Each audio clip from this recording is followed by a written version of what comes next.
Day 2 of the President's Cup had it all, from the emotional roller coasters to insane highlights and, of course, that strange Phil Mickelson penalty situation. Now, here's what you need to know to get all caught up with all the action from Day 2's four-ball matches.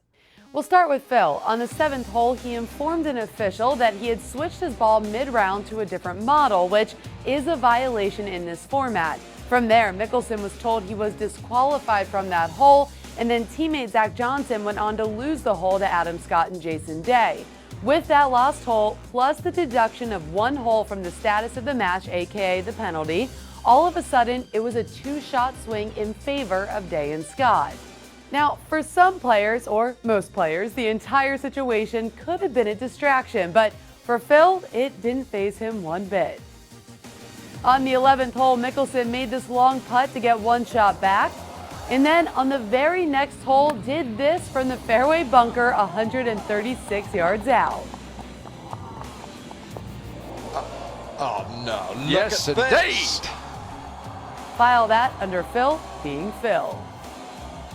Jason Day made a big birdie on the final hole, which his teammates approved of, and the match ended all square, which means a half a point was rewarded to each team. Lefty wasn't the only one holing out on Day 2. Sang Moon Bae put this beautiful chip in the bottom of the cup on the 10th,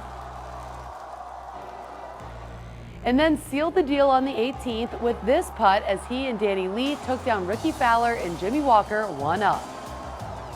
Captain's pick Bill Haas, son of Captain Jay Haas, also chipped in on the 14th to win the hole in an effort to fight back against Tong Chai JD and Charles Schwartzel down the stretch, but the international team proved to be too much to handle as Schwartzel ended it on the 17th 2-1. Hello, Drano, and all of a sudden, Jordan Spieth and Dustin Johnson fell to South Africans Louis Oosthuizen and Brandon Grace 4 and 3. It was a stark contrast to their dominating foursome performance from Day 1, but not much you can do when Oosthuizen is making 72-footers like this one on the 8th. Bubba Watson and JB Holmes put the last point on the board for the day, defeating Aussies Mark Leishman and Stephen Bowditch 2-up. Day 3 coverage begins at 6 p.m. Eastern Time, and I'll see you right back here after the action.